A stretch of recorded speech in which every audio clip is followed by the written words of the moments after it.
Hey guys, तो कैसे हो आप लोग। आई होप आप सब ठीक होंगे एंड मैं भी बिल्कुल ठीक हूँ। आज मैं बहुत ही ज़्यादा इम्पॉर्टेंट बात बताना चाहती हूँ। एक्चुअली मुझे बहुत सारे क्वेरीज आते हैं अबाउट एग्रीकल्चर सेक्टर, तो मैं आप सबको बता दूँ I am from the care giver sector. तो मुझे एग्रीकल्चर के बारे में जब भी न्यूज़ पता चलती है या कंस्ट्रक्शन के बारे में जब भी न्यूज़ देखती हूँ शाम को या पेपर में कुछ भी पता चलता है तो मैं वीडियो बना देती हूँ।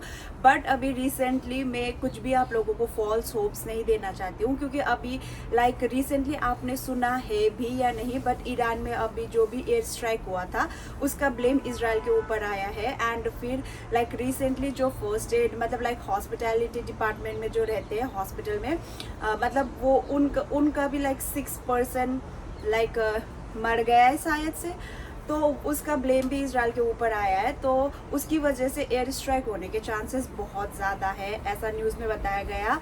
एंड फिर अभी मैं ये एग्रीकल्चर वालों के लिए है स्पेशली कि फॉल्स होप्स नहीं देना चाहते, क्योंकि कितने लोगों ने मुझे बताया कि उन लोगों के पास जॉब लेटर्स है, ऑफर लेटर्स है। बट मैंने आप सबको पहले ही बताया था कि ऑफर लेटर्स डजंट डिटरमाइन, वो डिफाइन ही नहीं करता है आपका वीज़ा से, क्योंकि वीज़ा आपका अनटिल एंड अनलेस एम्बेसी में ऑनलाइन नहीं होता है तब तक आप इजराइल नहीं आ सकते हो। तो वो चीज़ मैंने पहले ही क्लियर करती थी कि सबसे इम्पॉर्टेंट है आपका वीज़ा ऑनलाइन होना ज़रूरी है, उसके बाद ही पता चलता है।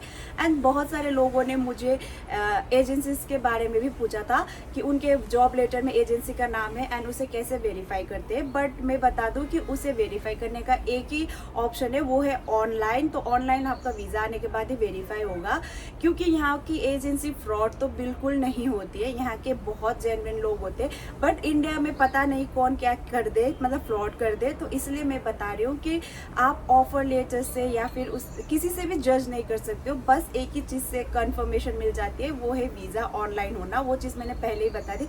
एंड वेरएस कंस्ट्रक्शन वाले तो आ रहे हैं एंड वैकेंसी भी बहुत ज़्यादा खुली है कंस्ट्रक्शन वालों के लिए। एंड मैंने लास्ट वीडियो में भी दिखाया था कंस्ट्रक्शन कंस्ट्रक्शन वाले जो है उनका प्रॉपर प्रैक्टिकल एग्जाम होता है, कैसे कुछ करना होता है, फिर उसके बाद यहाँ लेके आते हैं। एंड अभी वैसे ऐसे पॉलिटिकली नहीं जाते, क्योंकि वहाँ पे रिक्स यहाँ पे रिक्स अभी ऐसा बोला जा रहा है कि एयर स्ट्राइक्स होने के चांसेस है, जो भी है वहाँ पे हम लोग नहीं जाते वो वाले टॉपिक पे। बट मैंने पहले भी बताया था एंड फिर भी बता रही हूँ कि एग्रीकल्चर वालों का जो अकोमोडेशन है वो रूरल एरिया में होता है, गांव में होता है, तो वहाँ पे तो और भी ज़्यादा रिक्स होते हैं, वो चीज़ के रिक्स फैक्टर बहुत ज़्यादा होता है। एंड अभी एग्रीकल्चर का वीज़ा जो है वीज़ा के बारे में बता दूं कि क्या है क्या नहीं है। तो ऐसे झूठ मूठ में मैं हाँ चल रहा है चालू है ऐसा नहीं बोल सकती हूँ, ऐसे झूठी इन्फॉर्मेशन नहीं दे सकती हूँ, क्योंकि अभी कंफर्मेशन कुछ भी नहीं आई है एग्रीकल्चर से रिलेटेड। एंड शायद से आने में टाइम लग सकती है, क्योंकि मैंने रीज़न पहले बताया, फिर भी मैं एक बार बता देती हूँ कि एग्रीकल्चर का क्यों ऐसा प्रॉब्लम हो रहा है और क्यों ऐसे वीज़ाज में जॉब लेटर आ गया 1 महीना 2 महीना हो गया एंड फिर भी उनका था, इसीलिए वो लोग भाग गए। एंड ये माइंडसेट हमेशा आप लोगों का रहता है कि एग्रीकल्चर में आने के बाद हम लोग चेंज कर सकते हैं या ऐसे कर सकते हैं, तो ऐसा नहीं होता है, आप चेंज नहीं कर सकते हो, ये मैंने पहले ही बताया था। एंड अकोमोडेशन का इशू था पहले से ही एग्रीकल्चर में, वो शायद से ठीक हो गया, क्योंकि यहाँ से न्यूज़ में दिखाया गया था कि यहाँ के इंडियन एम्बेसी जो है यहाँ पे इजराइल में, वो लोग गए थे for the agriculture sector and वो लोग वहाँ जाके उन लोगों ने ऑन ग्राउंड बेसिस उन लोगों ने वेरीफाई किया था एंड अकोमोडेशन का कुछ उन लोगों को अरेंजमेंट करवा के दिया था। बट वेयर एज अभी जो एक बार ट्रस्ट टूट जाता है तो ये मेरा सोचना है अकॉर्डिंग टू मी, क्योंकि एक बार ट्रस्ट टूट जाता है तो वो बिल्डअप होने में फिर से टाइम लगता है, तो वही चीज़ हो गई होगी, इसीलिए वीज़ा का इशूज़ चल रहा है। क्योंकि इंडिया से लोग आए थे अराउंड कितने सारे लोग आए थे 500-600 पता नहीं कितने 100 कितने % आए थे, तो वो लोग 90% भाग गए अपने काम छोड़ गए एग्रीकल्चर सेक्टर वाले। तो इसीलिए आना पहले एक बार बंद हो गया था, फिर उसके बाद फिर से स्टार्ट हो गया, चालू हो गया आना, उन लोगों ने अलाउ किया आना।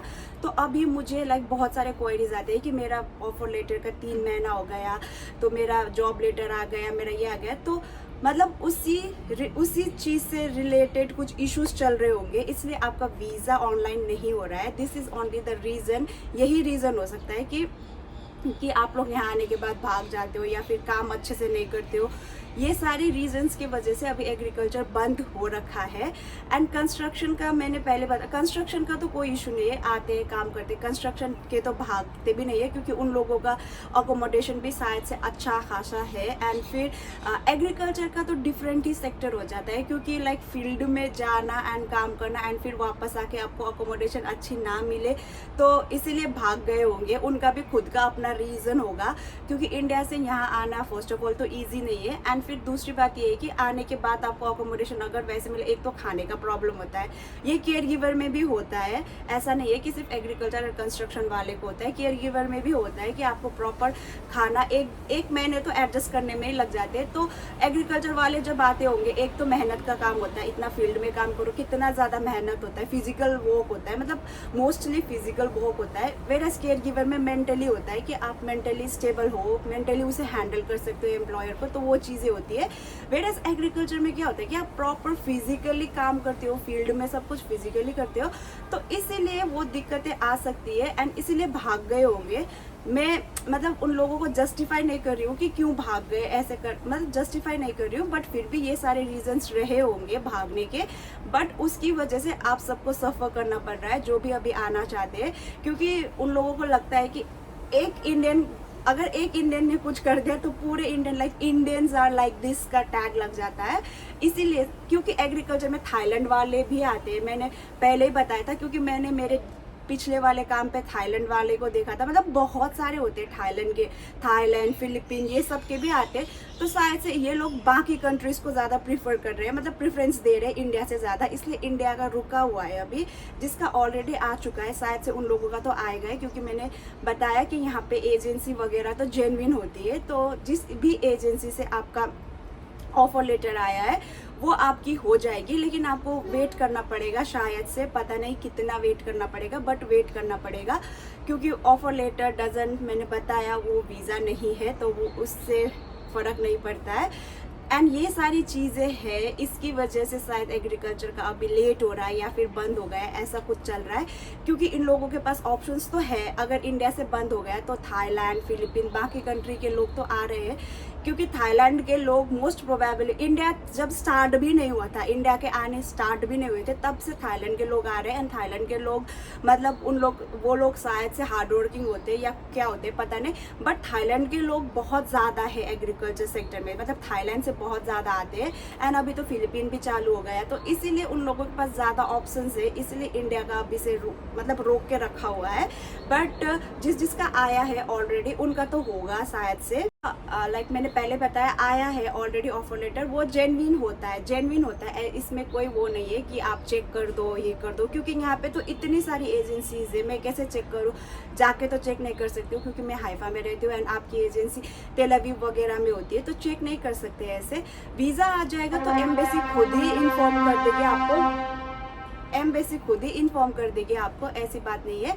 तो यही सारी चीज़ें थी कि क्लियर कर दूँ, क्योंकि एग्रीकल्चर्स के क्वायरीज मुझे बहुत आते रहते एंड फॉल्स होप्स में कितना फॉल्स होप्स दे सकती हूँ, है ना। एक रियलिटी चेक तो बनता है कि आप लोगों को भी पता चले। एंड जिसका लाइक जो अभी एग्रीकल्चर में अप्लाई कर रहे हैं वो थोड़ा रुक जाए, जब ये चालू हो जाएगी, मतलब लाइक ये मेरी सजेशन है, आप लो तो भी ठीक, ना लो तो भी ठीक, बट इट्स माई सजेशन।